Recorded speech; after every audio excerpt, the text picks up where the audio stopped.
نصارہ جو ہے یہ ان کا نام اس آیت سے بھی ہو سکتا ہے جو آیت اس قرآن کے جناب عیسیٰ نے کہا من انصاری اللہ، کون ہے جو میرے ساتھ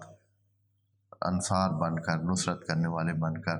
اللہ کے راستے پر چلنے کے لیے آتے ہیں۔ تو حواریون نے کہا ہے کہ نحنو انصار اللہ، ہم مدد کریں گے اور ہم بنیں گے، تو اس سے یہ نصارہ کا لفظ جو ہے وہ نکل آیا ہے۔ جیسے کہ عربی کے یہ قاعدے کے مطابق بھی یہ چیزیں ہیں، یعنی اس طرح یہ لفظ جیسے کہ ندمان سے ندامہ، ندمان یعنی نصران، نصران سے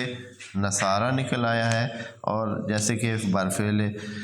ندمان سے فعلان سے فعالہ جو ہے وہ بنتا ہے، یعنی عربی میں اس کا وہ بن سکتا ہے۔ سابعین کون ہے، یہ تھوڑا سا پھر جو ہے مفسرین کے لیے مشکل بن گئی ہے سابعین کے بارے میں کہ سابعی کون ہے۔ نصارہ کو تو ہم بھی جانتے ہیں، یہود کو بھی ہم جانتے ہیں، واضح بھی ہیں، موجود بھی ہیں، اس لیے کوئی لیکن سابعین کے بارے میں کافی ساری پریشانی مفسرین میں پائی جاتی ہے کہ یہ لوگ کون ہیں، ان کی تو کوئی کتاب بھی نہیں ہے۔ تقریباً سب مفسرین کا یہ دعویٰ ہے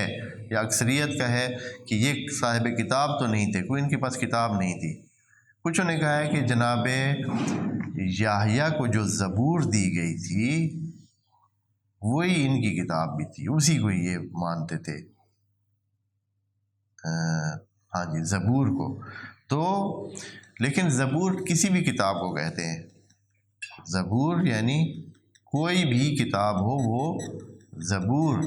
اس کو عبرانی میں ظاہراً کہتے ہیں، تو کوئی بھی ان کی کتاب تھی جس کو زبور کہا گیا تو یہ اس کو ایک مانتے تھے، اپنی ان کی ہوگی کتاب۔ اب ان کا وجود کدھر ہے؟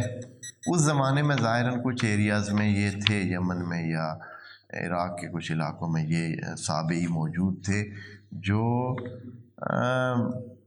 مانتے تھے پہلے دین الہ کو، پھر اس سے ہٹ گئے اور اس طرح آہستہ آہستہ کر کے بالکل ختم ہو گئے۔ اب کچھ مفسرین نے کہا ہے کہ یہ ابھی بھی موجود ہیں، جیسے کہ ایک مفسر لکھتے ہیں کہ یہ اس وقت